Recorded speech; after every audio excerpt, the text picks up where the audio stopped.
દર્શક મિત્રો, આપ જોઈ રહ્યા છો પડે પડના સમાચાર જી ન્યૂઝ ગુજરાતી પર અવશ્ય જુઓ. પેટિશન ટુ ડિસ્ટ્રિક્ટ મેજિસ્ટ્રેટ, જિલ્લા કલેક્ટરને ડિસ્ટ્રિક્ટ મેજિસ્ટ્રેટના બી હોદ્દા હોય છે. એટલે પેટિશન અમે ડિસ્ટ્રિક્ટ મેજિસ્ટ્રેટને કરવામાં આવ્યો કે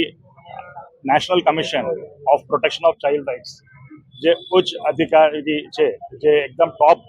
સ્ટેટ્યુટરી બોડી છે ઇન્ડિયાની અંદર બાળકોના હકના સંરક્ષણ કરવા માટે એનસીપીસીઆર તરફથી જિલ્લા કલેક્ટર અને ડિસ્ટ્રિક્ટ મેજિસ્ટ્રેટને ડાયરેક્શન આપવામાં આવ્યું હતું માર્ચ મહિના 2025માં. એ ડાયરેક્શનના 3 મહિના વીતતા પછી બી કલેક્ટર ઓફિસ તરફથી કે અથવા ડીઈઓ ઓફિસમાંથી કે એફઆરસી કમિટી દ્વારા આ અત્યાચાર, જે માનસિક ત્રાસ આપવામાં આવે છે, એ રોકવા માટે કોઈ ઠોસ કદમ ઉઠાવવામાં નથી આવ્યો.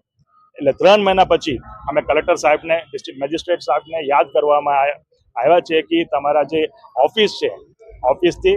એનસીપીસીઆર જેવા ઉચ્ચ સ્ટેટ્યુટરી બોડીના આદેશના અનાદર કરે છો અને વહેલી તકે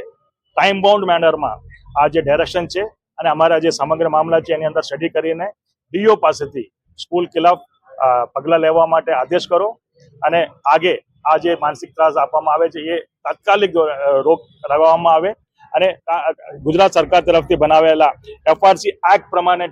નક્કી કરેલા ફી સ્ટ્રક્ચર કરતાં વધારે ફીસ માટે કોઈ બી સ્કૂલ માંગણી ના કરે અને કોઈ દબાણ ના કરે, એ ડાયરેક્શન બી પાસ કરવા માટે એફઆરસીના આદેશ કરે, એ માટે અમે પેટિશન આપવા માટે આજે આવ્યા હતા. એડવોકેટ કિશોર પિલ્લે, પ્રેસિડેન્ટ વડોદરા પેરેન્ટ એસોસિએશન.